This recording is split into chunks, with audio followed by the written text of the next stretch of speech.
You got used to it, no? So much. Good afternoon, viewers.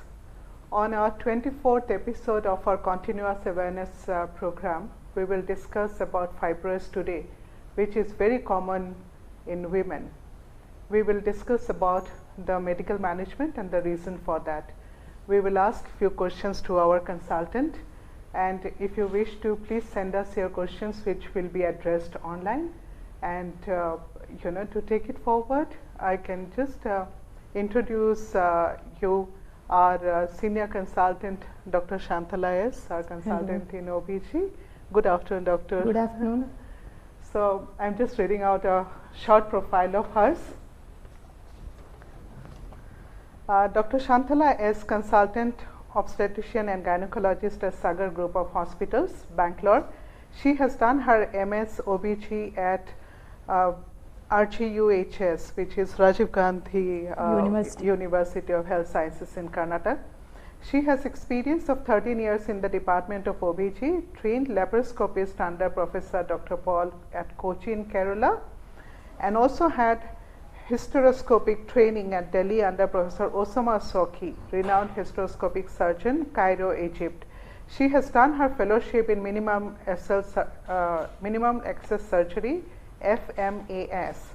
Her field of interest is hysterolaparoscopic surgeries, vaginal surgeries, high-risk pregnancies, and also infertility. She has conducted plenty of vaginal and instrumental deliveries. She is known for her skills at Sagar Hospital, Banshankari. Active member of Bangalore Society of Obstetrics and Gynecology, Federation of Obstetrics and Gynecology Society of India, member of Association of Surgeons of India and All India Minimum Laxative Surgeons of India. She has conducted and attended various health camps all over Karnataka, promoting women health, and also counseled about cancer, cervix and breast cancer awareness. Academically, she is faculty member for Diploma in National Board of Sagar Hospitals, Jayanagar, during the period of 2009 to 2011. Presently faculty of DNB Family Medicine at Sagar Hospital, Kumaraswamy Layout. Also ethical committee member in Dayanand Sagar Nursing College for MSc Nursing. Also teaching experience with BSc Nursing. Actively participated in state and national conferences and presented various papers and publications. It's a very short one. She has even more lengthier profile in her capacity. Doctor, to start with, we see that mostly the women have fibroids. What is the reason of fibroids? Yeah, basically these fibroids are the non-cancerous tumors, and they are present from the age of reproductive age, that is from the teenage till the menopause, and even after menopause. Even after menopause? Yes, even after menopause. So what will happen here is it will be unnoticed, because most of the time these fibroids are developing in a small size, like a seedling fibroids, and it gradually, as the age increases, the size also increases, and it gives different problems during the reproductive, especially 30 to 40 years, and sometimes even after 40-45 years. So this is what fibroid. Fibroid is a huge tumor, but it is a non-cancerous tumor. So people need not get scared of this. How dangerous is this? Is this very dangerous? It is not dangerous, because the chances of conversion of this tumor to malignancy is very less. That is 0.01%. So there is no chance of cancer in this in young age. But there are certain changes which can cause problem during the reproductive period. What are generally the symptoms of fibroids? How a common man or a layman will know that she has fibroids? See, 50 to 80% are asymptomatic. They don't even present with any complaints. So remaining 30% or 25%, they come with symptoms, and most of the time it is the incidental finding. So when we advise scan due to some pain, abdomen, or some other cause like surgical problems, and incidentally we find a fibroid in uterus. So many times it comes over the references that they have a fibroid. After that the people get the women especially, they get worried. What is this tumor in my, because the radiologist will say, or the reference doctor or a physician, whoever has advised the scan, will tell, yes, you have to go and meet a gynecologist. Till then they will not be aware. But many a times this causes symptoms like excessive bleeding and pain abdomen, pressure symptoms, like if it is a huge fibroid and if it is pressing the urinary bladder or motion area or the backbone, they can have low backache, they can have frequent passage of stools or frequency of urination, incomplete voiding. So that's how as you have also mentioned that sometimes there may be that there is no symptoms. So do you suggest that how frequently one should go for checkup, or say USG or something? Yeah, actually, as I have told, it's an incidental finding. All women will not have a fibroid. So there is a say in our day-to-day practice that a womb or a uterus which is not able to conceive consoles itself by growing a fibroid. Okay. So, so many times those who don't have children, they'll end up with a fibroid, and the uterus feels happy that it is growing a child because a huge size of fibroid grows and people are not knowing it. So this is what happens. So as there are a lot of risk factors for this, but apart from that, yes, as you told, ultrasonography is the only tool to detect the fibroids. Variably, very rarely patients may come with distension of abdomen. When we just touch the abdomen, we'll feel a huge firm mass. So then obviously we'll come to know it is a fibroid. Sometimes it can be mistaken for a ovarian cyst also. So when you are mentioning about that those who are not pregnant, they can be happy about it. So again, I can relate my story that I had a huge fibroids, and I had gone for a treatment to one of the very large hospital and very renowned gynecologist. She initially, after testing, she told me exactly the same thing, that you are pregnant, which I was to my shock. I said, no, I cannot be. She said, yes, you are pregnant. And after detection, she found that no, it is a huge fibroid, so which needs to be operated. So many times people are confused with it. And what are the treatment option, doctor, for that? Is it only the surgery is the option, or no, it is again based on the age of the patient. We have different modality of treatment. Like if teenage girls also can have this fibroid, and even girls, ladies of 30 to 40 also in the reproductive age group where they need to have a family, so they can have these hindrances with fibroids. So we have different this one. So for those people who are less than 35, 40, we usually give a newer modality of drug has come called Uliprostol, so which we are giving day-to-day basis once daily for 3 to 6 months, which helps to shrink the size of the fibroid. Oh, it shrinks the inside. Yes. It's a natural way of shrinking? Yeah, because that drug what we use is a progesterone, and this tumor is estrogen dependent. So what happens when more estrogen is there in any women, they are more prone for this sort of fibroid, and these fibroids keeps growing. So we give progesterone to reduce the size, but very huge tumors like pumpkin size or a melon size, it may not reduce drastically. But there are some injections also, depot injections, which will help to shrink the size. But again, when we withdraw the drug, there is a tendency for the growth. So depending on the age, we have to treat.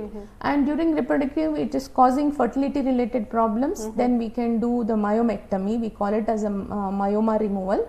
Fibroid, otherwise also called as a myoma, this can be removed. We call that procedure as a myomectomy. After doing this procedure, yes, they have a high possibility of getting pregnant. Around 40 to 50% of the women following myomectomy is able to conceive.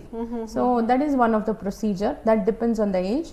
And again is a final that is around 45-50 years if they are excessively bleeding, severe anemia, huge size of fibroid. Yes, we always recommend hysterectomy depending on their family requirements. But those women who desire to have the uterus, for them we have another modality even at the age of 45-50 is a uterine artery embolization. It is an interventional radiologist procedure where we occlude the blood vessels which is supplying the uterus, and these gradually fibroids will shrink in size, and they attain sometimes menopause also, they have ovarian failure. So it is a very selective treatment. Only when it is required or when the condition is life threatening, if really they want to conserve the uterus, then we use this treatment. Does it affect the fertility as well? Oh, very much. See, basically fibroid means to imagine for everybody it will be a huge mass of muscle, but this fibroid has a various location in the womb.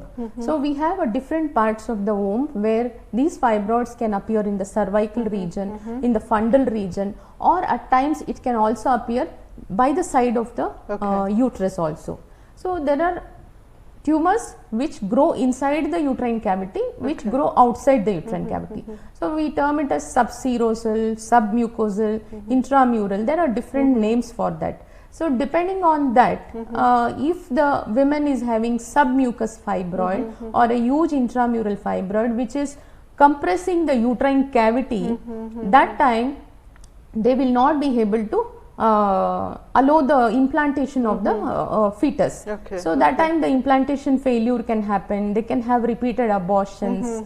So that is how it affects the fertility. Sometimes the passage gets occluded, sometimes during the opening of the fallopian tube is also getting occluded. So the sperm can't reach the ovum to fertilize.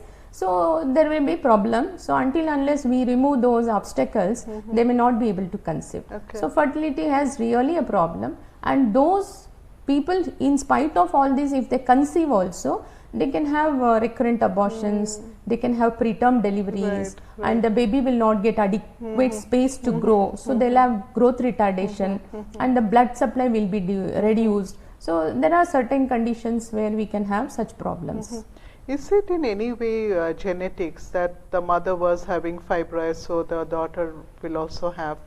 And if in that case, do you suggest for an early pregnancy for the girls? Yeah, but even then we don't know who is having until unless a girl child after getting married, if they come. See, our country is not so developed that all women after marriage are not coming, all girl child are not brought to the hospital once they are getting married or before marriage. Before marriage, counsel, which is very important. Very important.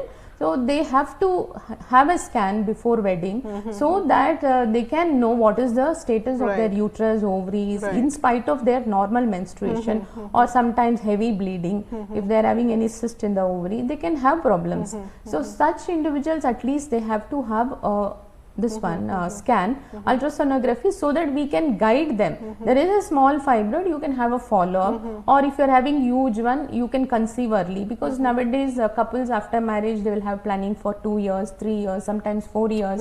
They go abroad, husband and wife stay apart. So there are a lot of things which come in the way. So they have to understand this, and I think the couple has to come to the hospital, get an ultrasonography, check what is there in their uterus, whether they can delay it or they want it to. So that's how we can guide them.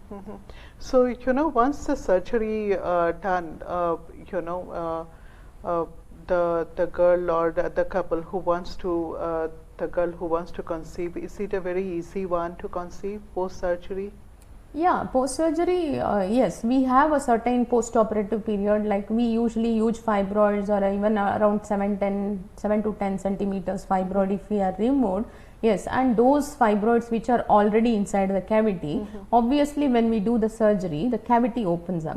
So once we suture it, that is a weak scar. The scar, though it has healed within, because it's a uterus is a very highly vascular organ, so a lot of blood supply is there. The wound heals very fast. But only thing is, even if they conceive, we have to have a guarded monitoring for them. And they cannot deliver naturally, they have to go for C-section, because this scar is always a weak. When the uterus stretches to around 3 to 4 kgs big and baby becomes 3 kg or 3.5 kg, obviously the uterus gets thinned out. Possibilities are there, these suture what we have put, if we are putting on the dependent areas, if they had fibroids in the dependent areas, there is a chances of it giving way.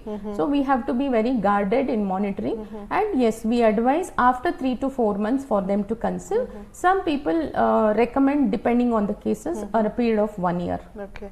How about if the fibroids is on the wall?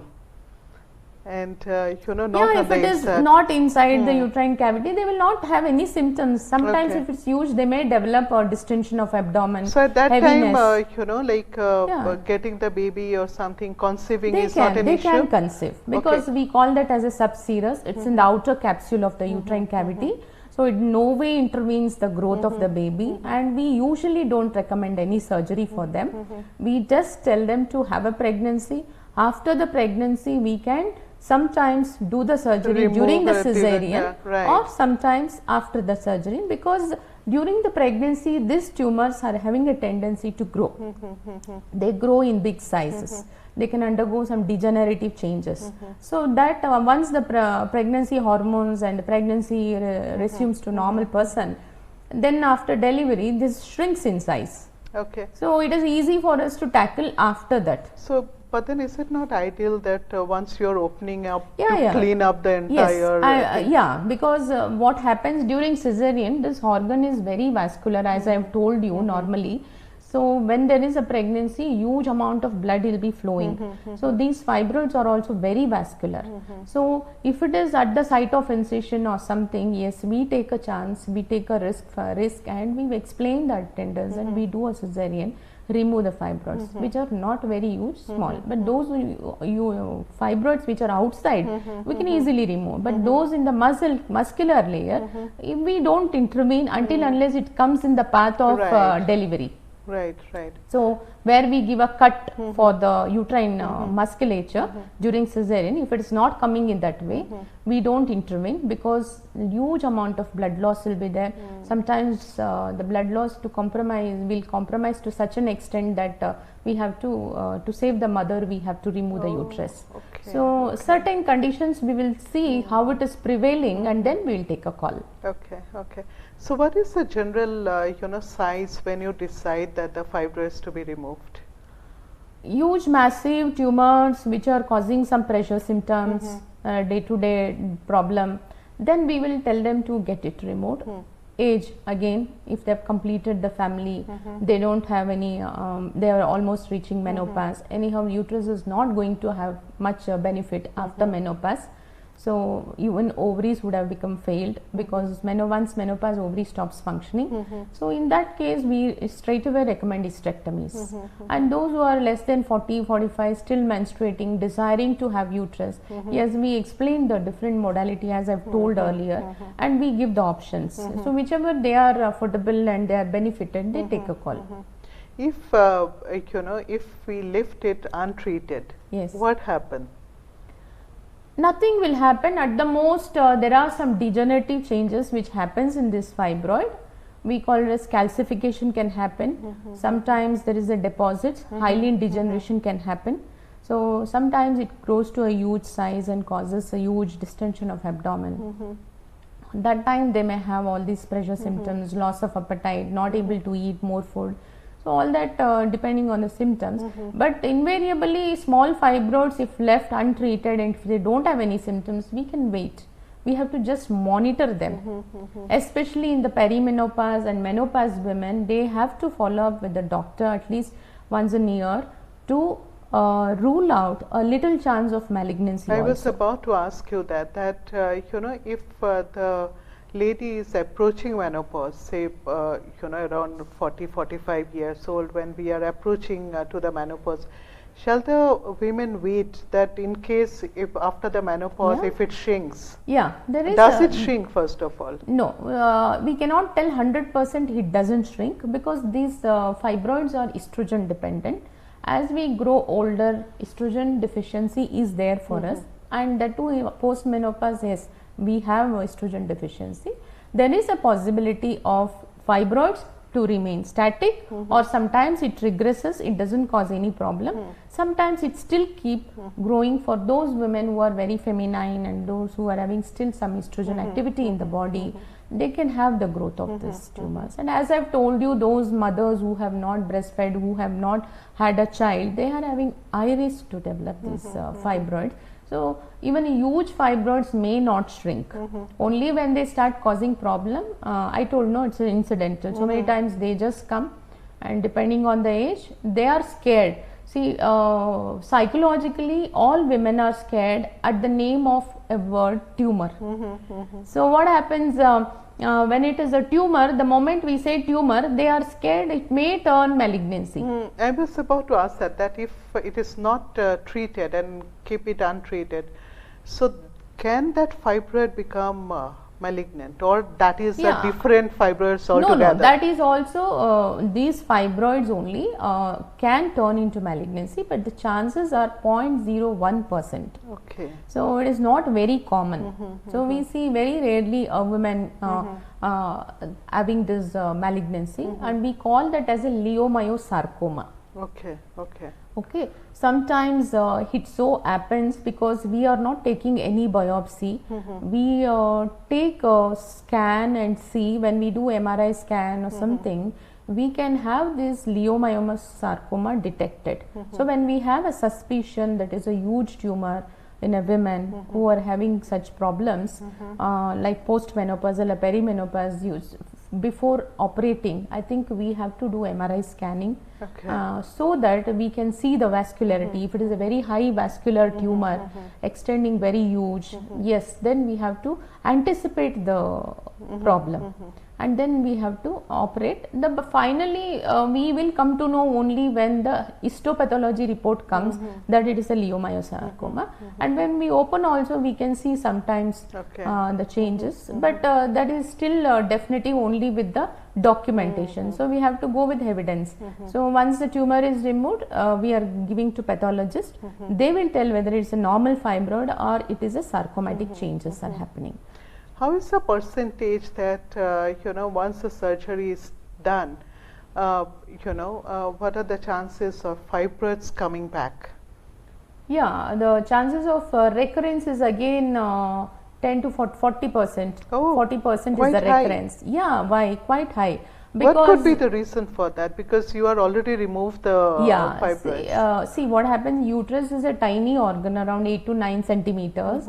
But when it is having multiple fibroids, we cannot operate on seedling and peanut size fibroids. Okay. So when we are operating multiple fibroids, the huge ones we remove, but the small seedling one which is embedded in the muscle fibers, if we try in multiple. Yes, they have still a tendency to recur. So around 40% recurrence rate is there.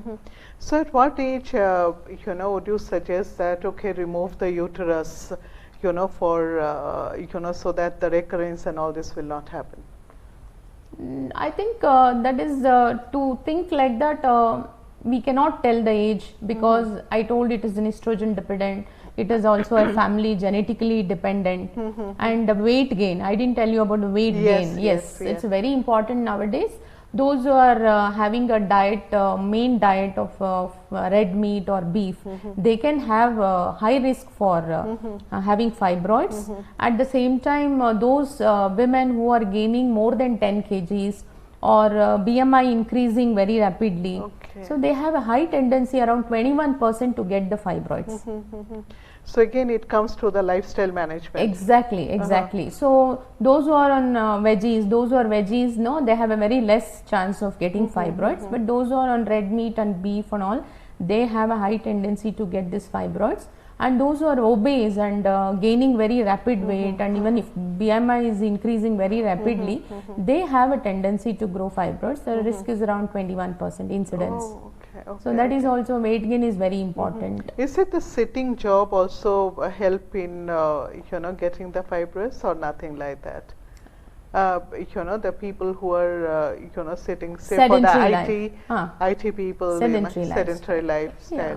See, all risk factors, as I've told you, increasing age and the genetic history, if mothers, maternal aunts are having fibroids, or sisters having fibroid, again the lifestyle, habit and obesity, all these I told, no, those who are dependent on a highly non-veg food, and if they are having infertility issues, and if they have not conceived, those women who had number of child, we say increasing parity, we say that is increasing more number of child, less risk of developing fibroid. Oh, yes. okay. So this is again very important aspect.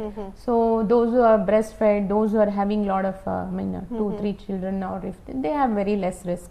But that is probably not much seen in the older generation, that they have the fibroids. Or yeah, nowadays every small girl are coming with a scan, 2.3 centimeter fibroids, 1 centimeter fibroid. All are worried at that word. But only thing, they should not get scared of this fibroid. First thing, because it is not going to harm the life. It is non-cancerous. Second thing, yes, even if it is growing, we have a newer modality of treatment and age related treatment, so that we can always help them out. So they should not get scared of this. What is the percentage of getting fibroids post menopause, that if somebody has never been into the fibroids? No, post menopause to start with fibroid is very less. If it is already pre-existing, yes, I told you, it may grow, it may remain static, or it may it may cause some problem. Otherwise, it is not going to appear for the first time post menopause. Okay. Very less, very less. Okay. So about the surgery we had spoken. How about the risk factors? Risk factors of surgery? Surgery and the keeping the fibroids of leaving it untreated. Yeah, I told you, depending on the age, especially youngsters, if they are having fibroid, if left untreated, if they are totally asymptomatic, normal regular periods, if they are bleeding normally for 5 days, every month they are getting, and they don't have any dysmenorrhea, that is pain abdomen, then they need not get any treatment. Just the thing is, they have to follow up annually, or whenever they do health checks, they have to go for an ultrasonography to have a look whether it is increasing in size or it is undergoing any change. So that is just for their knowledge sake, whether it's increasing or it is remaining same. If they are asymptomatic, even we are not going to intervene, we just have a follow up with them. But those who are in a perimenopause, menopause, I think they have to have a follow up, must follow up with a doctor. Because yes, we don't know who is candidate for malignancy. Since it's a very rare and very less chance, 0.01%, we cannot tell who is going to be the candidate. They have to have a compulsory follow up. What is the regular interval to do the ultrasound? Or say, for in my case, that I had done hysterectomy almost about a long back, and after that no ultrasound, nothing, I just left it like that. Yeah, in this there is a lot of variations, because I have seen patients who had done over a period of 6 months, the size would have increased. I see patients who have done every year, but the fibroid remains same.